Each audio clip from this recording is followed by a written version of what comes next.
Today I'm here to get my prediction and speculation for The Walking Dead Season 4, Episode 6, titled Live Bait. In this episode right here, we'll set up the conflict between Rick versus the Governor, Part 2. So let's get started with my predictions and speculations for this episode.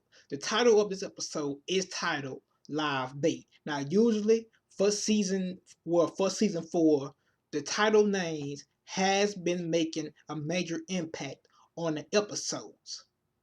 So the title names has been matching the events that occurred in those episodes. So, like I said, the name of this episode right here is Live Bait. So let's get started. My prediction speculations is that we will see somebody, or at least as a cliffhanger in the end of this episode, we will see somebody be used as live bait to bring Rick and the rest of his group out of the prison to confront the governor himself. Now, I did come up with some prediction speculations, and Carol was definitely one of them because Rick did leave her on her own, and he did tell her you might find a group that will take you in, and also they will not know about your past as long as you don't let them know about your past. They they will they will be willing to let you join a group because you're a strong woman now, and also you can't survive out here by yourself. Now she might run across a group that the governor runs across, and he might see Carol. Because remember, when he shot Axel in season 3, he used a scope to get a perfect aim on Axel to get that headshot. Also, when he was looking through that scope, he did see Carol next to Axel. So I'm pretty sure he know what her face looked like. So this right here could lead to two things. Either one, Carol could be a savior to Rick. Somehow she could come back to the prison and see the governor attacking it, and she could be a hero and somehow kill the governor, just like Merle and Daryl was, and they came back to the prison and helped, and Merle was able to save Rick's life. Also, Daryl was able to save Rick's life. Or the governor could use her as live bait, just like he did with Tyrese in the comic books. And he used Tyrese as live bait to draw Rick and the rest of his group out of the prison to confront him. Now he could use Carol as live bait because remember, the comic books and the TV shows are different. But sometimes the events that happen in the TV shows are different times from the events that happen in the comic books. So, like I say, Carol could be that live bait this time instead of Tyrese. So, moving on, let's talk about the sneak peek in the promo. Now, the promo, we see the governor returns. So this episode will revolve around the governor, and also we will see a flashback within this episode to see what happened after he slaughtered the Woodbury citizens, and he went back to Woodbury because in the season 3 finale, we did not see that. And in one of the sneak peeks, this sneak peek right here is a longer sneak peek. We see him slaughter the Woodbury citizens, and then he gets in the car with Martinez and Shumpert, and Martinez and Shumpert will make their reappearance back in the series. And we see him get in the car because in that sneak peek we see him kill. Well, we don't see him kill Alan, but we see a bullet hole in Alan's head from the season 3 finale. And we also we will see Karen within the flashback because she was with the Woodbury citizens that had got slaughtered. And let me add this. Remember Karen's son I mentioned, Neil? Well, guess what? It's revealed that this didn't make no sense, but Nell was one of the Woodbury citizens that the governor had killed when he had slaughtered his own people. But they did say it was a deleted scene. Nell was killed off screen. We didn't even get to see it. I didn't even see Nell come to the prison to attack Rick and the rest of his group when the governor came up. I didn't see him in the group at all. So why in the world would he be in a group of Woodbury citizens when the governor slaughters them or slaughtered them? That right there didn't make no sense. But yeah, in the MTV interview, the actress who plays Karen revealed that Nell wasn't her real biological son. She said it in the interview, and she also goes on to say that Nell was somebody that she cared was a kid that she really cared for after she met him in Woodbury. So she starts to consider him as her own. But then, like I say, but then she goes on to say that Nell was killed in that slaughter attack when the governor had killed everybody that was in Woodbury when he killed everybody in the season 3 finale. But he killed Nell off screen. That didn't make no sense. Like I say, that was a cheap way by the writers just to get rid of the character, because a lot of people was asking what he was at, and they didn't have a good answer for it. So they came up with this little neat idea to say, well, you know what, Nell got killed off screen. How the hell do he get killed off screen? We don't even see him with the governor when they come to the prison to attack the prison. But anyway, like I say, we get a flashback of the governor slaughtering his people, but then we see what happened after he does that and he leaves. Now, in the sneak peek, we see Martinez in that sneak peek, and it's nighttime, and we see the governor goes back to Wood. Well, we don't see him go back to Woodbury, but in a promo after episode 5 ends, it's revealed that the governor went back to Woodbury, and he realized that Woodbury, the perimeter of Woodbury, was now open for zombies to come in, because we see him in the daytime standing in front of his I would say apartment, probably one of his apartments or apartment, and we see him standing in front of the apartment, and the apartment is completely burning up.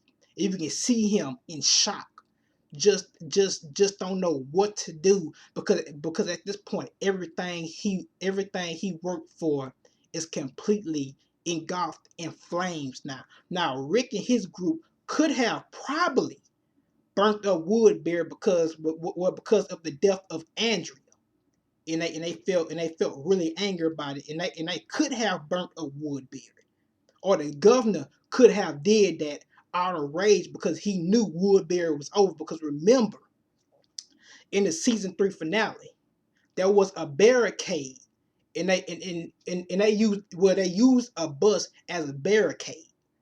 But in the season 3 finale, Rick and the rest of the group take that bus to put Woodbury civilians out. So Woodbury citizens on that bus.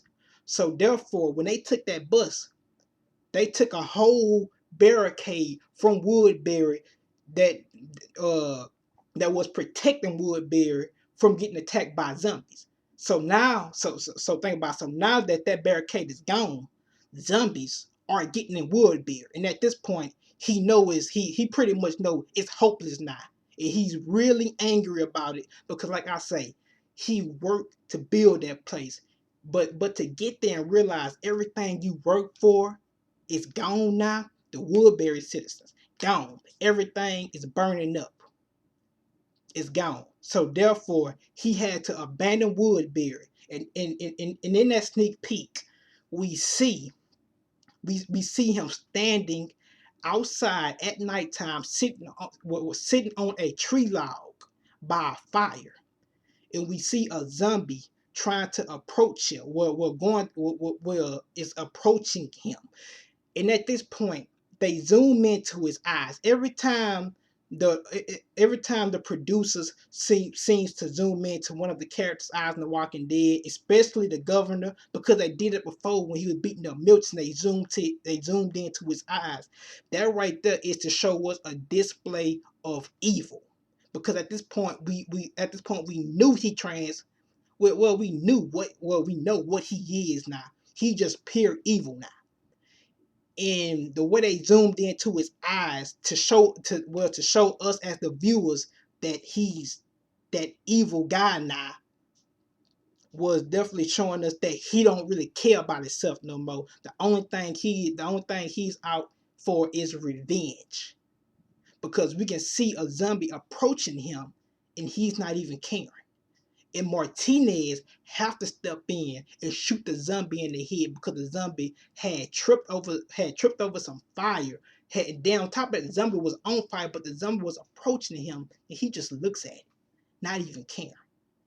And like I say, Martinez have to step in and he shoots the zombie in the head. Just like that. And you can see how Martinez shakes his head because he realized. And also, when he shook his head, it wasn't anger because he realized this is not the same guy that we once knew. This guy has changed. This guy don't even care about himself no more. And Martinez just shakes his head and just walks off. Do you honestly think Martinez and Shumpert trust being around this guy? No.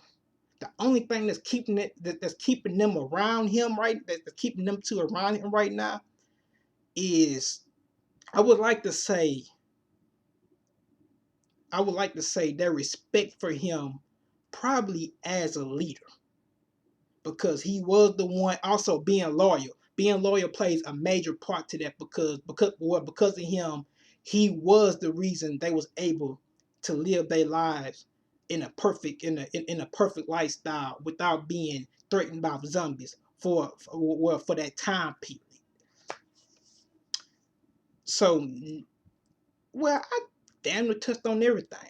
Also, they did say that Rick and the rest of the group that their humanity will be tested within this episode. So, like I say, they could use Carol or not even Carol. They could they could use another person from Rick's group and capture them. But my main speculation and predictions is Carol. But they could capture somebody else from Rick's group and use them as live bait to draw Rick out to battle him. And also, I want to touch on this. I think the governor will somehow, because like I say, he's manipulating. He could easily manipulate somebody and get them to doing his evil deeds. He might run across a group that Carol meets somehow because like I said, I don't think he would just trust Carol to let Carol join his group. That's like him trusting Andrea. And although some in the beginning of season 3 we did kind of see him doing it, but then he starts to kind of fade away from that because he knew that was Andrea's old group. I don't think he would make that same mistake again with Carol when he knew it's Carol's old group. He could use her a lot. I just don't see him using her to go against Rick and the rest of his group because, like I say, he can't trust her, and at this point, his trust level is completely gone. Andrea ruined that for him. And Merle ruined that for him. He trusted Merle completely until Merle turned on him. So he could go meet some new people that's not from Woodbury and manipulate them into doing his evil deeds because they did announce some. I think three or two new characters. And the first character name is Dunn. He's a male. Not much is known about Dunn. D-O-N. That's how you spell his name. The second character is a female. Her name is Laura. Laura, if I say that correctly. And the third, it has another female. The third character is named Melody, if I said that correctly. Melody. Y'all can correct it yourself. But he might manipulate them into, like I say, into doing his dirt for him. And remember, you don't have to have a whole group to go to war with somebody. It's all about being smart. Because think about it, when Rick went against the governor, he didn't have as many people as the governor had. He was being smart, so he used that prison. He used that prison that they was in as a advantage because when the governor and his people came in that prison, you can see how he used smoke alarms. He used alarms to call to call the zombies that was in the tombs walking around in the prison. He used a lot of stuff in that prison as his advantage. You don't have to have a lot of people to go to war and win war. War is strictly based on your mind thought, being smart. So the governor at this point, like I say, I see him using somebody from Rick Group as live bait. If not in this episode, at least we will see him use somebody as live bait in a cliffhanger of this episode. And we might see that tank again. We might see that tank. We might see him come in with the army tank. Who knows? Because in season 1, when the Rippers come out the hospital, we did see I think I know for a fact I seen an army tank sitting outside of the hospital. I'm not saying I'm not saying he's going back all the way to Atlanta to do it. No way. But he might run across some people with an army tank. He might run across an army. Who knows? But like I say, this right here was my preview and speculation videos. Like I say, this episode right here will be more focused on the governor himself and the flashback of what we didn't get to see. And we get to see what happened, and we see the past of him, and we see the present, and we also see the transformation spark within his character of being evil. So hope you guys enjoyed it. Shumpert Martinez coming back. Shumpert aka Bowman. That's my boy because he's cold with that bow. And we got Martinez, my boy, man. Like I say, even though Martinez don't agree with what he does, Martinez did state to Daryl that he follows the governor as a leader because the governor provides him survival and safety and hope. And that's everything you look for in the leader. So even if it's good or bad, but that don't make you bad just because you follow evil people, because your tendencies might be different. But I hope you guys enjoyed my preview discussion.